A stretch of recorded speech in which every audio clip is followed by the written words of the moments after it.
വാഴയിലയിൽ പൊതിഞ്ഞെടുത്ത ഏതു വിഭവം തുറക്കുമ്പോഴും അറിയാതെ ഓർമ്മയുടെ വാതായനങ്ങൾ പതിയെ ഏതു മലയാളിയുടെ മനസ്സിൽ തുറന്നു വരും. വാതിലിലൂടെ കോരിച്ചൊരിഞ്ഞെത്തുന്ന മഴയുടെ ഇരമ്പത്തോടൊപ്പം വാഴയിലയിലെ ചോറും കറികളുടെയും ഗന്ധം അറിയാതെ വായിൽ വെള്ളം ഊറിക്കും. ആരും കാണാതെ വേഗം ഒരു പിടിയെടുത്ത് കഴിക്കുമ്പോഴാണ് ആ ഒരു രസം പൂർത്തിയാകുന്നത്, അല്ലേ? അതനുഭവിച്ച് കടന്നുപോയവരാണ് 80-90 കാലഘട്ടത്തിൽ ജീവിച്ചിരുന്നവരെല്ലാം. ഹായ് പ്രിയപ്പെട്ട എല്ലാ സ്നേഹിതർക്കും ലൈഫ് ടോൺ കുക്കിംഗ് ചാനലിലേക്ക് ഒരിക്കൽ കൂടി സ്വാഗതം. സ്നേഹത്തോടെ ഈ ചാനലിലേക്ക് എത്തി സ്നേഹിതർക്കൊപ്പം ഈ വീഡിയോ കാണാൻ എത്തിയതിന് അതിയായ സന്തോഷം ആദ്യമേ അറിയിക്കുന്നു. അപ്പോൾ ഇന്ന് ആവോലി മീൻ എങ്ങനെ പെട്ടെന്ന് ക്ലീൻ ആക്കി എടുക്കാമെന്നാണ് ആദ്യം കാണിക്കുന്നത്. ആവോലി മീൻ അധികം ചെതുമ്പലൊന്നുമില്ല കേട്ടോ. അതുകൊണ്ട് പുറം കത്തി കൊണ്ട് ഇങ്ങനെ ഈസി ആയിട്ട് നന്നായി ക്ലീൻ ആയിട്ട് കിട്ടും. മുള്ള് പുറത്തേക്ക് അധികമില്ല. മറ്റു മീനുകളുടെ പോലെ പുറത്തെ അപേക്ഷിച്ച് ഇതിന് മുള്ളുകൾ വളരെ കുറവാണ്. രണ്ട് സൈഡും നന്നായി ഇതുപോലെ ക്ലീൻ ചെയ്തെടുത്താൽ ഫസ്റ്റ് ക്ലീനിങ് ഓക്കെ. പിന്നെ സൈഡ് ചിറകുകൾ രണ്ടും കട്ട് ചെയ്ത് മുകളിലെയും താഴത്തെയും ചിറകുകൾ കട്ട് ചെയ്ത് ലാസ്റ്റ് വാലൊരൽപ്പം നിർത്തി കട്ട് ചെയ്താൽ ഇത്രയും ഓക്കെ. പിന്നീട് ചെകിളകൾ ഇതുപോലെ കണ്ണോടുകൂടി കട്ട് ചെയ്ത് പിടിച്ചിങ്ങ് വലിച്ചെടുത്താൽ തീർന്നു ആവോലി ഫിഷിൻ്റെ ക്ലീനിങ്. ഉള്ളിലെ ഭാഗങ്ങളെല്ലാം നമുക്ക് ക്ലീൻ ആക്കിയെടുക്കാം. വളരെ ഈസി ആയിട്ട് ആവോലി ഫിഷ് ആർക്കും ക്ലീൻ ചെയ്തെടുക്കാം, 1 മിനിറ്റ് കൊണ്ട്. അപ്പോൾ സുന്ദര കുട്ടപ്പനായ ആവോലി ഒരു 250 ഗ്രാം ഉണ്ട്. ഇത് നല്ല വലിപ്പത്തിലുള്ളതാണ്.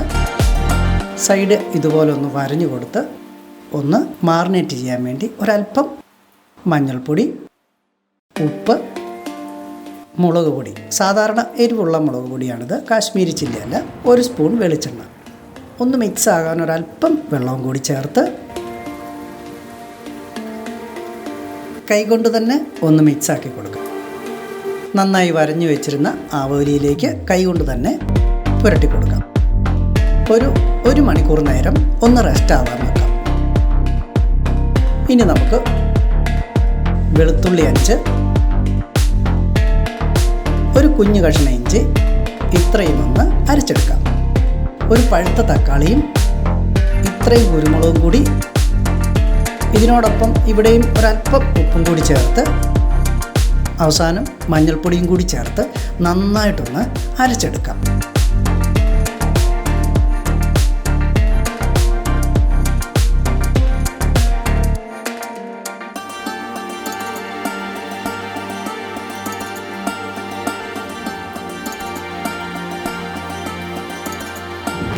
ഇനി നമുക്ക് വേണ്ടത് ചെറിയുള്ളി 250 ഗ്രാമാണ്. ഉള്ളി അതൊന്ന് ഇതുപോലെ ഒത്തിരി ചെറുതാവാതെ കട്ട് ചെയ്തെടുക്കാം. ഒരു ഉള്ളി 2-3 ആയിട്ട് കട്ട് ചെയ്തെടുത്താൽ മതി. നമ്മളിവിടെ ഈ ആവോലിയുടെ ഡിഷിന് വേണ്ടിയിട്ട് ചെറിയുള്ളിയാണ് എടുക്കുന്നത്.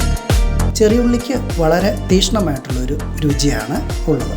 സവോള നമ്മൾ ചേർത്ത് കഴിഞ്ഞാൽ ഒരു മധുരമാണ് വരുന്നത്. അതുകൊണ്ട് ഈ ഒരു ഡിഷിന് ചെറിയുള്ളി ചേർക്കുന്നതാണ് ഏറ്റവും നല്ലത്.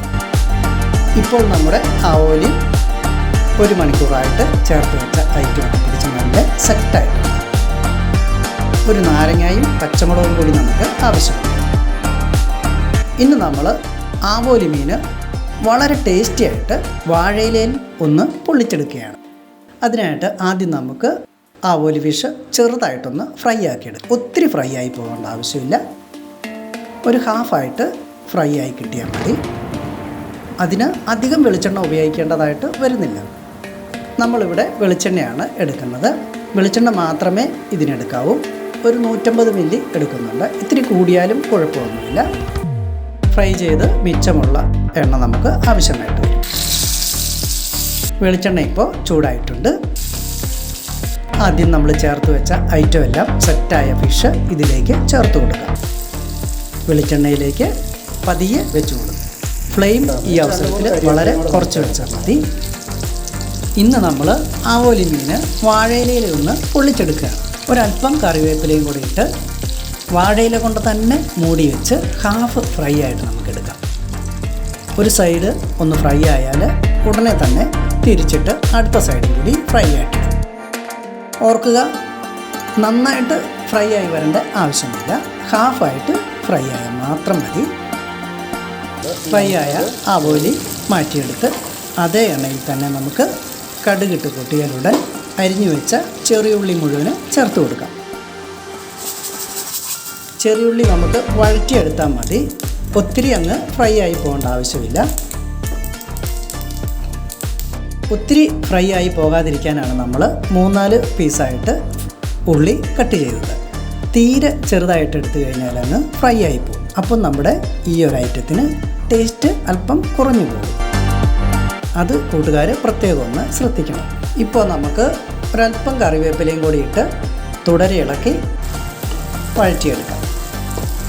ഇനി നമുക്ക് നന്നായി അരച്ചെടുത്തിരിക്കുന്ന മസാല പേസ്റ്റ് കൂടി ചേർത്ത് ഇളക്കിയെടുക്കാം. ഒരല്പം ഉപ്പ് കൂടി ചേർത്ത് കൊടുത്ത് ഇളക്കി ഒരു നാരങ്ങ കട്ട് ചെയ്ത് അതിൻ്റെ നീര് കൂടി ചേർത്ത് കൊടുക്കാം. നേരത്തെ ഫ്രൈ ചെയ്ത് വെച്ച ആവോലി വാഴയിലേക്ക് വെച്ച് ചൂടായി വരുമ്പോൾ കരിഞ്ഞു പോകാതെ ഒരു ഇലയും കൂടി വെച്ചുകൊണ്ട് നമ്മുടെ മസാല ആദ്യം ഒന്നിട്ട്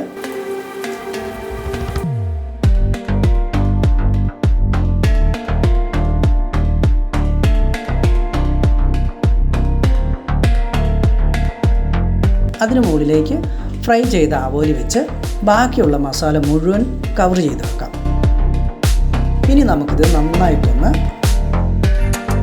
അമ്മച്ചിമാർ കണ്ട് ചോറ് പൊതിഞ്ഞെടുക്കുന്ന പോലെ ഒന്ന് പൊതിഞ്ഞെടുക്കാം.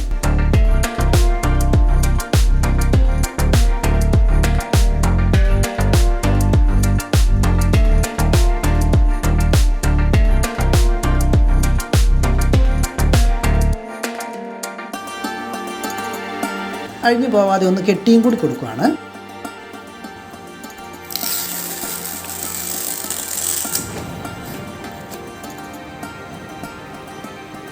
ഫ്രൈ ചെയ്ത അതേ പാനിലേക്ക് വെച്ച് പ്രത്യേകിച്ച് ഓയിലൊന്നും ഇനി ചേർക്കേണ്ട ആവശ്യമില്ല. ഒരു 10 മിനിറ്റ് നേരം ലോ ഫ്ലെയിമിൽ മൂടി വെച്ച് കുക്ക് ചെയ്യാം.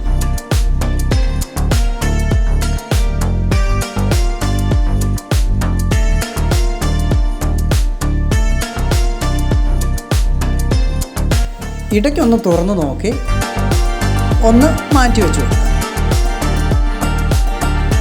അങ്ങനെ ഏകദേശം 10-20 മിനിറ്റ് കൊണ്ട് നമ്മുടെ ആവോലി വാഴയിലയിൽ തന്നെ ഇരുന്ന് നന്നായി വെന്തിട്ടുണ്ട്. ഇപ്പോൾ നമ്മുടെ വാഴയിലയിൽ പൊള്ളിച്ചെടുത്ത അധികം എരിവില്ലാത്ത ഒരു അസാധ്യ രുചിയിലുള്ള സ്റ്റാർ ഹോട്ടലുകളിൽ മാത്രം കിട്ടുന്ന രുചിയോടുകൂടിയ ആവോലി മീൻ റെഡി ആയിരിക്കും.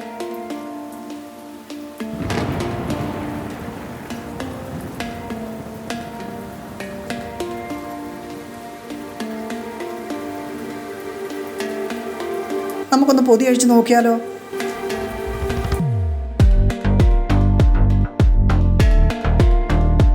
എൻ്റെ അമ്മോ,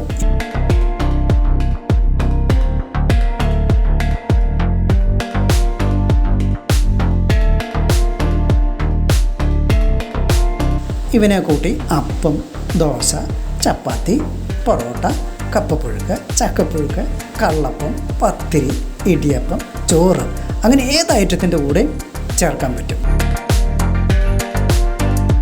വാഴയിലയിൽ വീട്ടിൽ പൊള്ളിച്ചെടുത്ത ആവോലി മീൻ റെസിപ്പി കൂട്ടുകാർക്ക് ഇഷ്ടമായാൽ വീട്ടിലൊന്ന് ട്രൈ ചെയ്ത് നോക്കണേ. നമ്മുടെ പുതിയ വ്ളോഗ് ചാനലിൽ ഒരു സോങ് ഇട്ടിട്ടുണ്ട്, ലിങ്ക് താഴെ കൊടുത്തിട്ടുണ്ട്. ഒന്ന് സബ്സ്ക്രൈബ് ചെയ്ത് സപ്പോർട്ട് ചെയ്യണേ. അപ്പോൾ നമ്മുടെ പുതിയ വ്ളോഗ് ചാനലിൽ സോങ്ങുകൾ ഉൾപ്പെടുത്തിയിട്ടുണ്ട്, യാത്രകളുണ്ട്, മറ്റ് രസകരമായ അറിവുകളൊക്കെ ഉണ്ട്. ഇനി മുതൽ കുക്കിംഗ് ചാനൽ നമ്മുടെ ഈ ചാനലിലും പാട്ടുകൾ വ്ളോഗ് ചാനലിലും കൂട്ടുകാർക്ക് ആസ്വദിക്കാൻ സാധിക്കും. സബ്സ്ക്രൈബ് ചെയ്യാൻ മറക്കല്ലേ. അപ്പോൾ നമ്മുടെ ഈ വീഡിയോ കൂട്ടുകാർക്ക് ഇഷ്ടമായാൽ ഒന്ന് കൂട്ടുകാർക്ക് ഷെയർ ചെയ്യാൻ മറക്കല്ലേ. അതുപോലെ കൂട്ടുകാരുടെ അഭിപ്രായങ്ങളൊക്കെ താഴെ കമൻ്റായിട്ട് രേഖപ്പെടുത്താൻ മറക്കല്ലേ. കുറച്ച് കൂട്ടുകാർക്കൊക്കെ ലൈക്കും കമൻറ്റ് ചെയ്യാനൊക്കെ മടിയുള്ളതായിട്ട് തോന്നുന്നുണ്ട്. അപ്പോൾ നിങ്ങളുടെ ലൈക്കും അഭിപ്രായങ്ങളൊക്കെയാണ് നമ്മളെ കൂടുതൽ നല്ല വീഡിയോ ചെയ്യാൻ പ്രേരിപ്പിക്കുന്നത്. അതുകൊണ്ട് മറക്കാതെ കമൻറ്റുകളൊക്കെ രേഖപ്പെടുത്തുക. വീണ്ടും നല്ലൊരു വീഡിയോ ആയിട്ട് എത്താമെന്ന് പ്രതീക്ഷിച്ച് നൽകിയ സപ്പോർട്ടിനൊക്കെ നന്ദി പറഞ്ഞ് പോകുന്നു. സ്നേഹത്തോടെ താങ്ക് യു.